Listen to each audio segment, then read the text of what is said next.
The time traveler, for so it will be convenient to speak of him, was expounding a recondite matter to us. His grey eyes shone and twinkled, and his usually pale face was flushed and animated. The fire burned brightly, and the soft radiance of the incandescent lights in the lilies of silver caught the bubbles that flashed and passed in our glasses. He was about to reveal his big idea.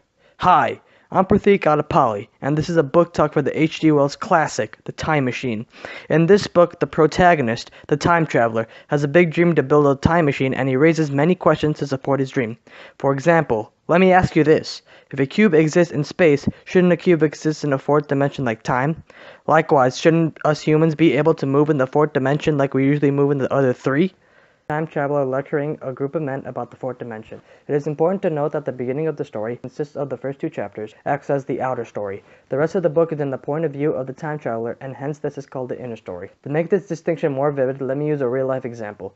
Let's use a photo frame. The frame itself would represent the outer story, around which the inner story is revolved, and the actual picture enclosed would represent the inner story, which consists of the meat of the story.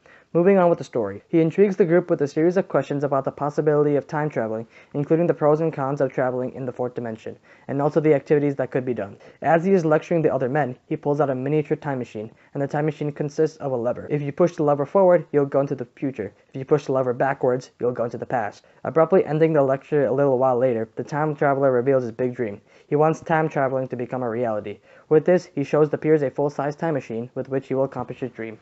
With that, he heads to the time machine and pushes the lever forward. This is the point in the story where the inner story starts. He had to press the lever one more time because he only went 5 hours ahead. He gave a stronger push, and this time it shifted very quickly. He feared he might hit something when he landed, so he pulls the lever to an abrupt stop. When he looked outside, he saw a giant statue on a white sphinx on a bronze pedestal. He will later know that he traveled all the way to 802,701 AD. At this instance, the main theme is introduced. The evolution of man can be very good, but also very terrifying. At first, the time traveler feels that man is now cruel, but then he tried to assimilate into the new culture. Compared to the men right now, the people in 802,701 AD have larger eyes, thinner lips, and curlier hair. He also noticed various changes in society. He saw that all creatures now lived together in huge buildings, and that there were no signs of old people anywhere. Also, so there was no differences in gender. There is a key fact to the evolution of man that the time traveler doesn't particularly like. Even though the creatures are beautiful and frail, they seem to be very lazy and not very intelligent. This proved that the time traveler is a dynamic character because he now adapted to the new society of man, and he is now trying to live a new lifestyle and eat new foods. When he makes the journey back to the time machine in the night, he realizes that it is not where he kept it. He infers that the time machine is locked in the doors of the Sphinx, and he thinks it is not very far from where he was standing. This brings about his first conflict. How does he get into the locked doors of the Sphinx to get out of this world? Meanwhile, he saved a grounding creature, and the creature's name is Weena, who the time traveler finds to be very sweet. Talking about Weena, she's a flat character because there's not much that is revealed about her other than her origins. Carrying on with the story, when the time traveler awakes for his fourth morning, he sees a new species in some ruins. The creature then runs away and disappears. The time traveler is intelligent enough to know that this species is not like that of Weena, and he concludes that it lives underground as it uses the well as a way to get above the ground. This continues the discussion of the time traveler being a dynamic character because he adapts to new cultures and he can see who is different in any society. Anyways, he learns that from Weena that these underground creatures are called the Morlocks and that Weena's creatures are called the Eloi. When the time traveler asks Weena to go more in depth about the Morlocks and what they are like, Weena gets upset. The only thing she said was that the Eloi dread the night. Here it is proven that a dramatic foil takes place between the time traveler and Weena. While the time traveler is outgoing and wants to know more about society, Weena is very quiet and shy and is worried about the underground world. He infers it has something to do with the relationship between the Morlocks and the Eloi.